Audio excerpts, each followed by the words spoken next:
In 5, 4, 3, 2, 1. I'm Madison Kasper. And I'm Daniel Lopez. Welcome back, Sharks.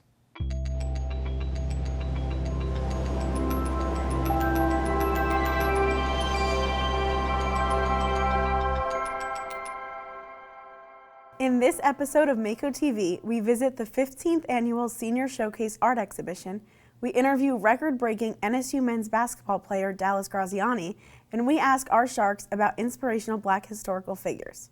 Community Fest is an annual event that celebrates the NSU community. Our reporter Isabella was on the scene. Community Fest is an event hosted by NSU. The goal of it is to connect NSU and the community outside. Organizations should get involved in Community Fest because you get to spend time not only with each other, but also the NSU community. And it's just a really good way to have an amazing time. You get a whole bunch of free food and a lot of free attractions. NSU held its 22nd annual Community Fest. It provides student clubs, organizations, and staff an opportunity to connect with the community. So we're a new organization on campus. We just started last semester, so we wanted to be a part of this event so we can get a little bit more outreach. People on campus can get to know a little bit more about who we are and what we do. Community Fest included activities for all ages. It helps the community members engage with NSU overall. I would say some of the new activities that I see for the kids are really awesome. I really like looking at all the little kids doing the petting zoo or the bungee slides. It's fun to see from afar, just everyone in the community having a good time. This event allows NSU students to show what their organization does. Community members also learn more about NSU. I think Community Fest helps NSU connect with the community by creating an opportunity to really invite the community to come onto campus and to see what students are doing and to get to know our student groups, because all of our student groups create booths and tables for the families and friends of our Shark family here at NSU. So it's a great chance to kind of bridge that gap a little bit.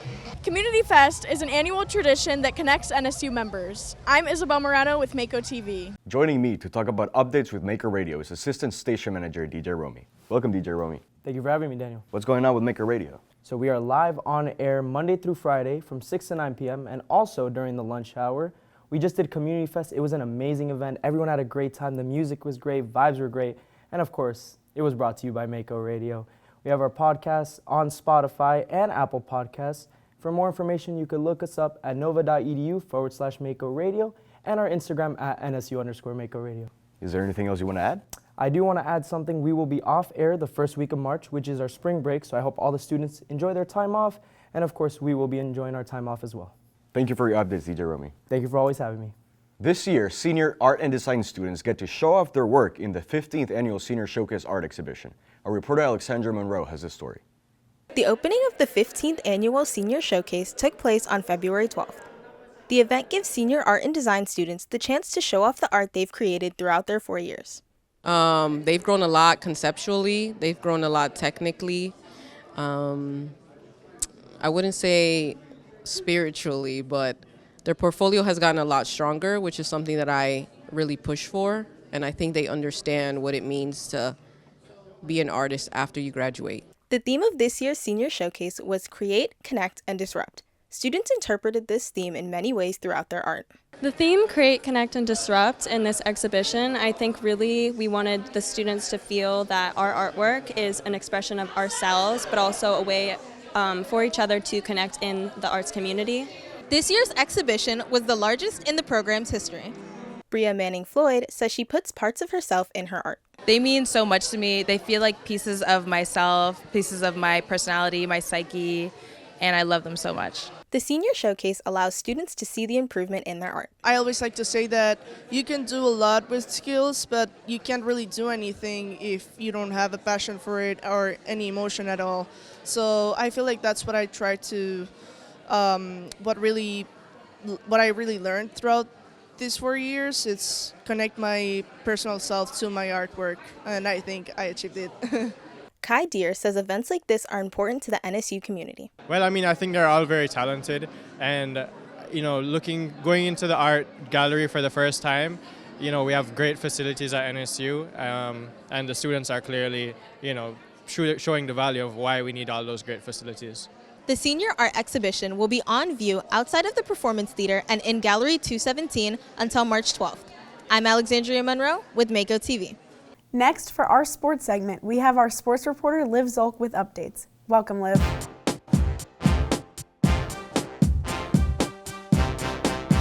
Thank you, Madison. Joining me is Maya Esparza from Athletic Communications and the NSU women's swim team. Welcome, Maya. Thank you for having me. How did you and the swim team do at the conference championship meet last week? Good, it was a really exciting meet. The men's team outscored Lynn and claimed second place, and the women's team got second place as well, and me and my relay even set an NCAA record. So women's tennis started its spring season. How is the team doing? They're currently ranked second in the NCAA. They're at the ITA National Championship right now, which they have won before, so hoping to claim another title. And if their regular season stays strong, they'll make it their 5th consecutive year in the NCAA tournament. So men's basketball is heading into their last 3 games before the conference tournament. What can we expect? Obviously, we're looking for dominance as always. They have already claimed a share of the regular season conference championship, which is really exciting. And if they win their next 3 home games, it'll be 100 consecutive home game wins. How about the women's team? They're doing really good. Heather Macy's leading a really strong team for how new they are this year. The team chemistry is strong, and they're looking to claim the conference championship as well. Thank you, Maya. Thank you for having me. Dallas Graziani is breaking records as a guard for the men's basketball team. I got the chance to interview him and learn more about his story. Guard for the NSU men's basketball team, Dallas Graziani, holds 3 first-place all-time program ranks for single-season assist, single-game assist, and single-game steals. Graziani, a Broward County local, was born and raised in Pembroke Pines, Florida, and has been playing basketball since he was a kid. He credits his brother for helping him get to where he is today. Playing with him my whole life, obviously played 1-on-1 against him. He was older than me, always beat me, and kind of, I mean, my dad taught us. Even my mom would help rebound, but my brother Dylan, he's the one that kind of got me to be the player I am today. Ryan Davis joined the team his freshman year. Watching Dallas's style of play over the last 4 years has made an impact on how he plays his own game. He's impacted me because I've seen him. I don't know if you guys have ever seen it, but if you watch him run across the court, it's a really cool thing to see because he just runs around like a blur. And I'm like, I got to be that fast if I'm on his team.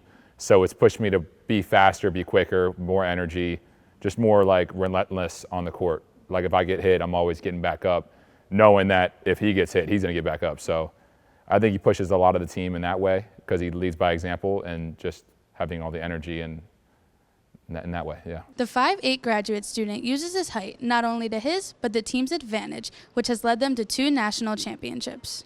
I guess the best thing is I think a lot of times people underestimate my ability because obviously I'm not the tallest, I'm usually the smallest guy out there. But with that and then with my speed, I think with the way that we play in the press, I think it helps me a lot to get steals and stuff like that. It's also different for guys that play against people like that. Like I've played against maybe one guy shorter than me in my college career, and that was like weird. It was weird to have someone lower to the ground than me. So. Former player with Dallas and now assistant coach for the men's basketball team, RJ Sunahara, says that Graziani's style of play helps him stick out from other players around the country. He brings energy, leadership. He's kind of a lead by example guy. You see Dallas make all these special plays day in and day out, and kind of makes the other guys want to give that same kind of effort. Dallas has one thing on his mind when he steps onto the court each game that keeps him going. Probably hating to lose. I'd hate to lose more than I like winning. So no matter who we're playing, I don't want to lose. I want to win every time. This is Graziani's last season at NSU. He hopes to pursue basketball professionally in the future with the help of his former teammates. I'm Liv Zolk with Mako TV. Thank you, Liv, and thank you, Maya. Next, for our Donor Connect segment, our reporter, Saara Juman, Donor Relations Coordinator for University Advancement, sat down with Kenneth Tate, entrepreneur and NSU Board of Trustees member, to discuss his contributions to NSU. There will be a QR code at the end to watch the full interview. Welcome to Donor Connect. I'm Saara Juman, and today I'm joined by Mr. Kenneth Tate, a longtime friend of NSU, a dedicated supporter across nearly 4 decades, and a leader whose generosity has touched almost every corner of our university. Welcome, Kenny. Thank you. Good morning. Good morning.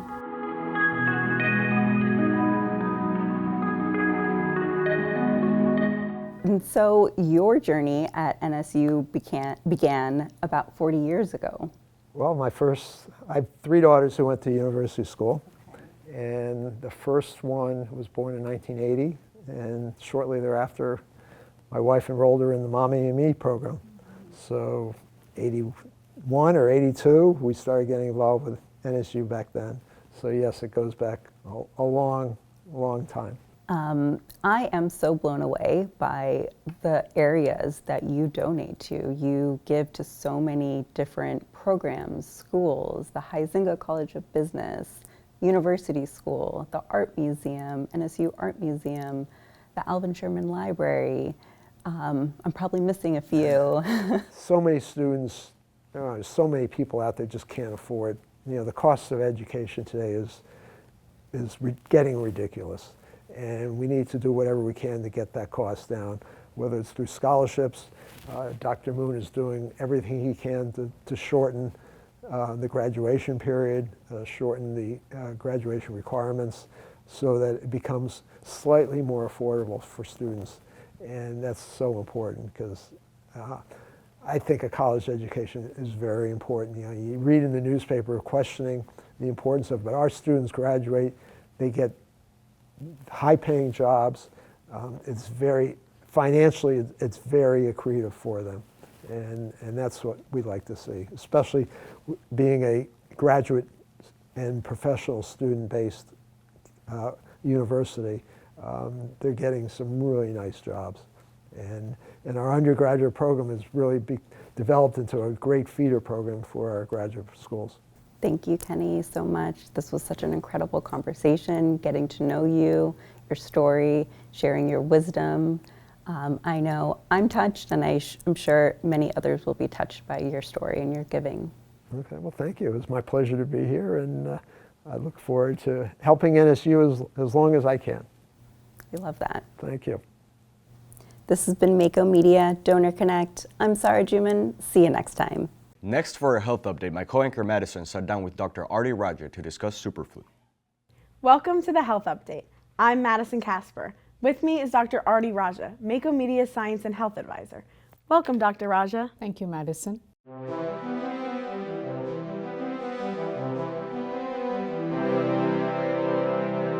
Our topic today is the rise in flu cases this year. Dr. Raja, it's flu season, and a lot of people are referring to it as superflu. Why is that?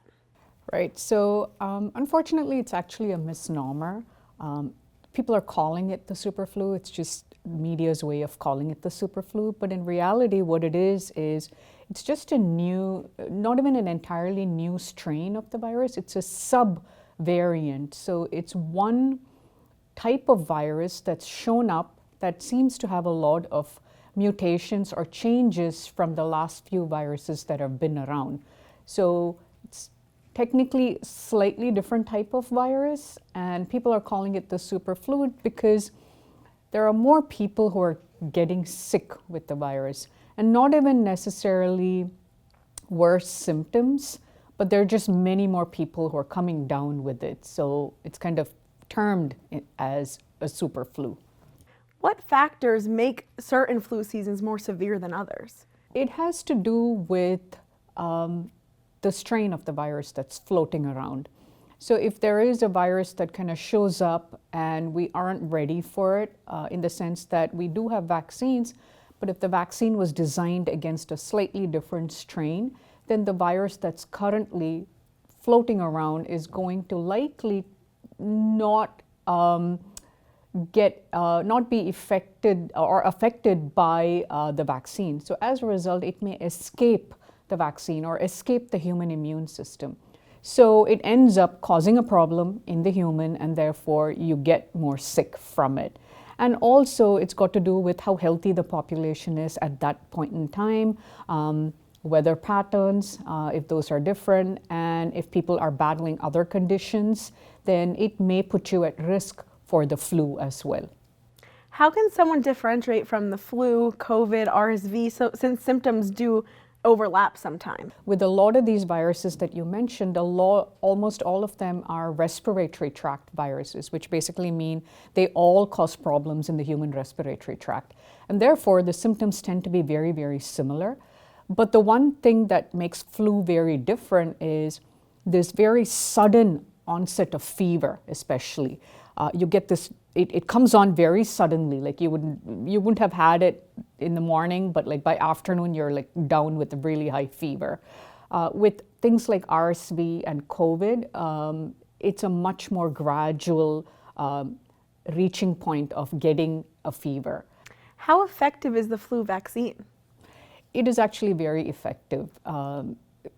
Usually, the flu vaccine has an effectivity range from about 30 to about 70. And currently the vaccine, in children at least, there's 75% efficacy. And in adults, it's about 40%, which actually still is a good protection against even the current strain that's floating around. What should someone do if they're diagnosed with the flu? If someone is diagnosed with the flu, the best thing they can do is keep themselves away from other people, especially other vulnerable people. Like, don't put yourself in a scenario where you may be coming in contact with a whole lot of other people. So yes, staying home, staying indoors, keeping yourself hydrated as best as you can, and also still maintaining that hygiene, washing your hands often. And if you really cannot stay home, because not everybody can just keep themselves at home for 5 days at a stretch, and if you absolutely cannot stay home, then at least ensure that you put a mask on so that you're not putting yourself in a situation where you may be coming in contact with someone who is immunocompromised and you don't want to put them at risk. So in that case, put a mask and then step out. Thank you, Dr. Raja. Thank you, Madison. This has been the Mako Media Health Update. I'm Madison Kasper. See you next time. Joining me for our arts segment is our executive producer and arts reporter, Jocelyn Saccucci. Welcome, Jocelyn. Hi, Madison. Thank you for having me. What's going on with arts here at NSU? Tonight, NSU Theater celebrates its 20th anniversary alongside the annual Mark Duncan Endowment Donor Reception. The event begins at 6 p.m. in the Performance Theater. For anyone interested in donating to the arts at NSU, you can scan the QR code on screen. Also tonight is the opening night of NSU Theater's production of Boeing Boeing. It begins at 7:30 p.m. in the Black Box Theater today and tomorrow, and 2 p.m. on Sunday. For our Sharks in the Arts segment, our reporter Carrie Corson sat down with junior Nadia D'Orazio to learn more about her role in Boeing Boeing. Welcome to Sharks in the Arts. I'm Carrie Corson. Our guest today is Nadia D'Orazio, a junior entrepreneurship major with minors in theater and honors studies. Hi, Nadia. We appreciate you being with us. Hi, thank you for having me.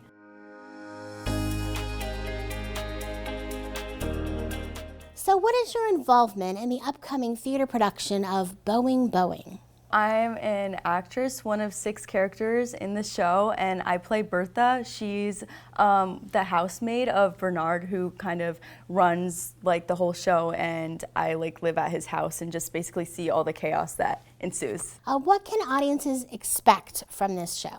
I would say they can expect a lot of fun, kind of wacky sort of moments. It's a farce, so it's meant to be sort of unrealistic and high stakes. So nothing is meant to feel like too real, if that makes sense. It's all just supposed to be meant for a good time and a good show. What has been challenging or rewarding about the process for you as an actor? I would say one thing that has been kind of both challenging and rewarding has been the accents for this show. So 4 out of 6 of the characters actually have foreign accents. I have an Italian accent. Any more Norosville, back to sauerkraut and frankfurters. Sorry about that, Bertha. And then one of the flight attendants is German, and then the other one is French. And then Robert is French as well. So yeah, there's a lot of different accents going on, along with the aspect of comedy that you're trying to pull in, along with line memorization and blocking. So it's all just been like a bundle of like challenging, but also like super rewarding and really fun to like see the work like going into the show. Bertha, when I engaged you, you promised never to plump the cushions. It's not that. Do you have any other final thoughts you'd like to share? I just say come out and see the show. It's about 2 hours and 15 minutes, so come prepared. There's an intermission in between. Bring some friends. You can totally make a night out of it, you know, go get dinner after. But it's going to be a lot of fun. We've put a lot of work into it, and so come out and support the arts. Well, thank you again for being here with us today. Boeing performances will be in the Black Box Theater today, Friday, February 20th, and Saturday, February 21st at 7:30 p.m., with a matinee on Sunday, February 22nd at 2 p.m. Tonight, there will be a pre-show reception in the Don Taft University Center's Performance Theater. Students, alumni, faculty, staff, and NSU theater supporters are all welcome to attend and celebrate the 20th anniversary of theater at NSU. Information about this and other events can be found online at nova.edu/arts. This has been Sharks in the Arts. I'm Carrie Corson. Until next time, carry on. Dr. Bill Witham showcased his originally composed music alongside musical guests in the Cotilla Gallery. Our reporter Isabella Perez was on the scene. Bill Witham's songs were showcased along with the help of professional musicians and NSU faculty. Part of my job here at Nova is to engage in research. And as a composer, part of our research is for me personally, is to not just write new music, but also to have performances of it. So here tonight was the second half of that. So this was me presenting music that I've written, even though I normally write, or rather normally teach electronic music and software and technology. What I write is usually for live instruments, acoustic instruments. So that's what this was tonight. Bill Witham showcased chamber music with the help of musicians and NSU faculty. It's compositionally intricate. He has his own language, and so it was very challenging I've been working on it since August, so it is taken, and I don't have it yet. So it's good music and great music you have to work long and hard on. Learning this kind of music takes time, but having support can play an important role in the outcome. They all need support. I mean, it's important to show them that they're important in this community as well, and show the students or allow the students to see what it is they're learning from, who they're learning from. It's really cool, and the special thing about composing is when you put it on paper, you put it on a computer, you hear it one way. When you hear musicians, especially professional musicians like the faculty, perform something like that, it's a whole other level. Bill Witham was nominated for an Emmy for his work on the film Imported from China. I'm Isabella Perez with Mako TV.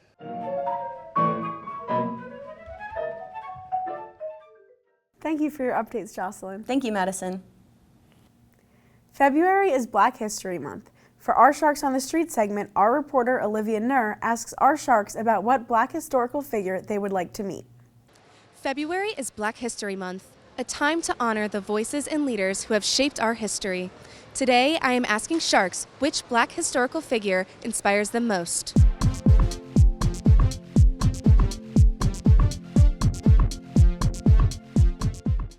Which Black historical figure would you like to meet, and what would you ask them? That's actually a great question. It would definitely be Martin Luther King and Malcolm X. I really love their opposing views. My father is a very prolific. He studies Martin Luther King, but I always had resonance with Malcolm X and how he went about his viewpoints. So I would love to have a dinner table where we all sit down and kind of talk about our different views and see where they came from. I would say Jackie Robinson, and I would ask him how he dealt with all the pressure and scrutiny of playing baseball during that time period. Probably Kobe Bryant, and I would ask him what he would do or what he would change differently about if he would play more or if he would spend more time with his family since the tragedy that happened. I gotta say Michael Jackson, because very influencing, and I would like to ask him how he did that leaning forward on the moonwalk. So yeah. I'd like to meet Nelson Mandela and ask him how he pushed through everything, because it takes a lot of strength of character to go through everything he went through, and I would like to add that to my life, you know. Which Black historical figure would you like to meet, and what would you ask them? For me, I think probably Rosa Parks. She's such a strong Black woman, and she is a historical figure that I learned about as a child that really kind of stuck with me growing up. And I think what I would ask her would be, is she proud of the legacy that she left behind, and seeing everything that has come from what she did and everything that she kind of stood up for? How does she feel about all of that? Black History Month continues to inspire the NSU community. I'm Olivia Nur with Mako TV. To end off our show, the Seaboard at NSU celebrated Valentine's Day by holding an event in the UC. I got the chance to go and interview some of the attendees.